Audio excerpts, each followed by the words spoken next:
mettre en avant le potentiel de l'Afrique.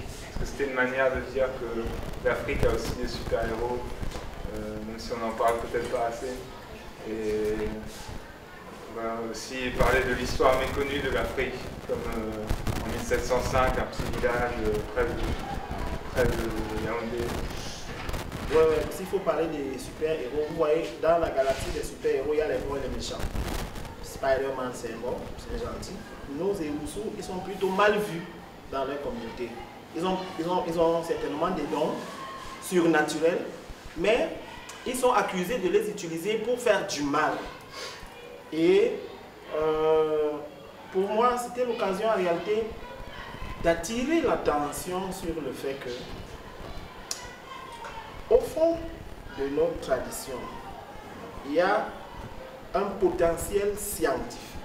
Moi, je ne parle plus de sorcellerie à ce niveau-là.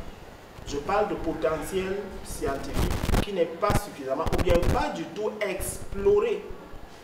C'est pour cela que je crée des personnages qui décident de l'explorer suffisamment afin de le rendre transmissible au moyen de l'enseignement. Exactement comme vous apprenez les sciences physiques. On vous apprend des choses terribles en sciences physiques. On vous apprend à ne plus considérer que se servir du téléphone, c'est paranormal. Mais est-ce qu'en y pensant par vous-même, vous trouvez tout à fait normal que je parle ici?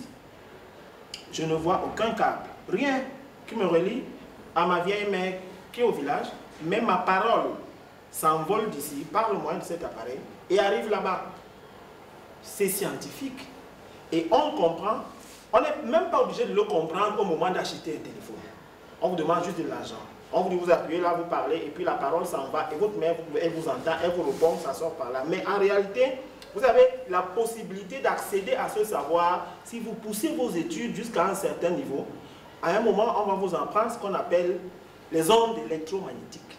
Et vous comprendrez enfin pourquoi la parole peut voyager dans les ondes. Au départ, il ne s'agissait même pas de... Il y avait des câbles de téléphone autrefois, c'est qu'il y avait carrément un câble qui reliait les deux appareils.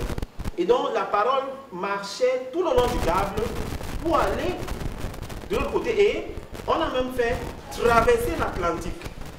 C'est-à-dire le téléphone a traversé l'Atlantique. Et c'était, pour l'époque, vraiment sorcier. C'est-à-dire, vous imaginez la première fois qu'il a fallu raconter ça à des gens, ils n'y croyaient pas. C'était sorcier. Mais aujourd'hui, on allait plus loin. Les téléphones ne se contentent plus de véhiculer la parole, ils véhiculent carrément des images, des fichiers. C'est le Bluetooth. Vous comprenez? Et donc, ma petite imagination, vous savez, un romancier, c'est quelqu'un qui rêve. C'est quelqu'un qui a des fantasmes. Et puis, il essaie de leur donner, en fait, il essaie de vous les faire partager à travers une histoire.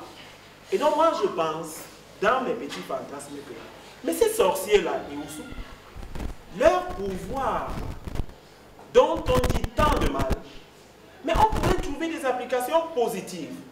Comme on fait pour la lumière, vous savez, la lumière, elle rend beaucoup de bons services, n'est-ce pas? Mais vous savez qu'il y en a un qui n'est pas tout à fait bon dans les services que la lumière rend. C'est l'électrocution. La lumière a aussi son côté répressif. Son mauvais côté.